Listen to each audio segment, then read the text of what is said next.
Hey gang, it's me, Dr. Steve, and obviously I'm not in the studio today. Look at where I am. I am in the beautiful Caribbean, or Caribbean, whatever you prefer. It's absolutely wonderful here. I've got a vacation going on with my family, as you know, but I'm still here to serve you, and I wanted to talk about this absolute tectonic bombshell that Tucker Carlson dropped on the legacy media and the establishment in general last night. As you know, he's beginning to release excerpts of the 44, I believe, 1,000 hours of video surveillance tape that Kevin McCarthy gave to him in the 24-hour period surrounding J6. And last night, he did not disappoint it.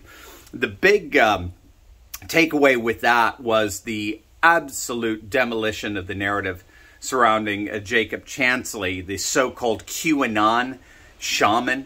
Unfortunately, he's in prison right now. I think he was sentenced to 4 years. But well,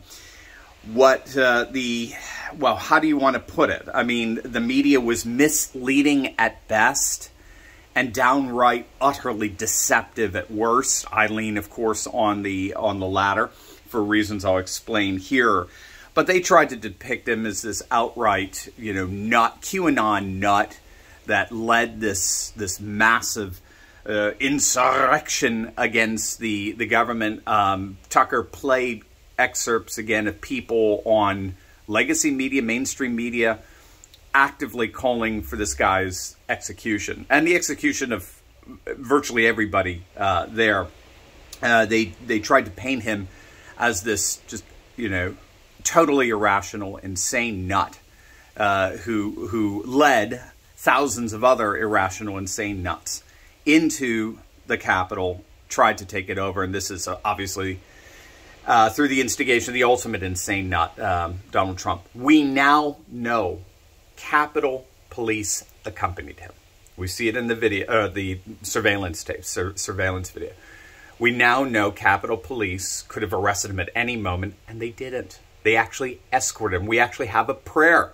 We have a video of him giving a prayer on the Senate floor, thanking God for the Capitol Police and the security guards for how kind they've been to them, opening doors for them, for him in particular, and literally giving them a tour of the Capitol building. It was, I think, perhaps the single most damning piece of evidence to this narrative that's being put forward. And again, this is just the beginning. He's going to be releasing it throughout the week, excerpts from what he shows, I think, absolutely conclusively that we've been lied to. And we know this. We know this because the news doesn't, or the media doesn't deal with news, they deal with narrative. That's very key, and that's widely recognized by anthropologists of the media. The media constructs reality. It does not mediate reality. It constructs it. It fabricates it. And this goes back to this notion that the philosopher Jean Baudrillard referred to as simulacrum. And simulacrum is this notion that the media does not so much convey reality as fabricates reality, its own conception of reality. And we have to understand where this comes from. It's very, very interesting. In any given civilization, okay, I'll give you a little bit more there. I don't know if you could see, though, the sun is a bit glaring. Oh, the sun is so glaring. But why don't we go back out on the deck? You guys will like this. There we go. Yeah, hopefully. But what's the ultimate significance of what Tucker's trying to do here? Well, the ultimate significance, there's some noise going on out there. Well, maybe it's out on the deck. It's not too bad. It's above, a deck above me. I don't know if they're going to start playing music or whatever. Caribbean music, reggae and all. The significance here is very fascinating because what it does is it's not just simply blowing apart a narrative. It's blowing apart a civilization. Any given civilization is historically connected together by culture. That's the purpose of culture. I've often put it that culture is the cult of society, right? That's the key word there. We're not talking about people knocking on your door trying to sell you a head of lettuce to worship or something like that. Cult involves the sacred, unquestionable, absolute rules, understandings, and goals that are considered inviolable in society. And that's what gives society its order. Every society has to have some kind of culture to hold it together. At least we thought, until you have globalism.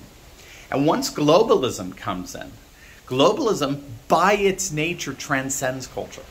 Globalism by its nature ends up transcending frontier, border, boundary, and actually ends up eclipsing culture through this process known as disembedding. Won't get into it now. So then the question, as scholars have asked, is then what holds this system of globalism together?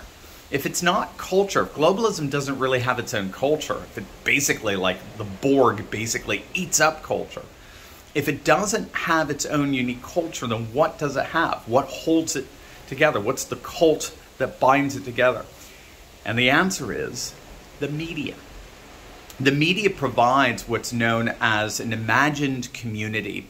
In any given society, one of the ways you're able to hold millions upon millions together as a single cultural family is through a common imagination, what Benedict Anderson referred to as imagined communities. And this is where the symbols and the customs and the festivities and the calendar and the common language and so forth, this is where they all come together. It all comes together to create a common cognized environment of reality that we all within our culture share. So it's basically we share a common imagination. That's what binds us together as a society. In a globalist society, it's the media that plays out, it's the media that fulfills that requirement of a common imaginary. It gives us the common symbols, the common language, the common concepts, and the common narrative that holds our globalist society together. What Tucker is doing is he's blowing apart that narrative of J6. He's blowing apart, therefore, the imaginary that holds people together, and he is therefore blowing apart the very glue that holds a globalist society together. So he is doing his part in ways, in the significance is absolutely unimaginable. He is doing his part to utterly shatter the secular globalist age and instead usher in a far more conservative one that's rooted in truth and in the classical cultural sense of civilization as well. So this is just the beginning. It's amazing stuff what he's doing, and I'll just continue to give you some reports on that as they come out. All right, back to my vacation. God bless, gang.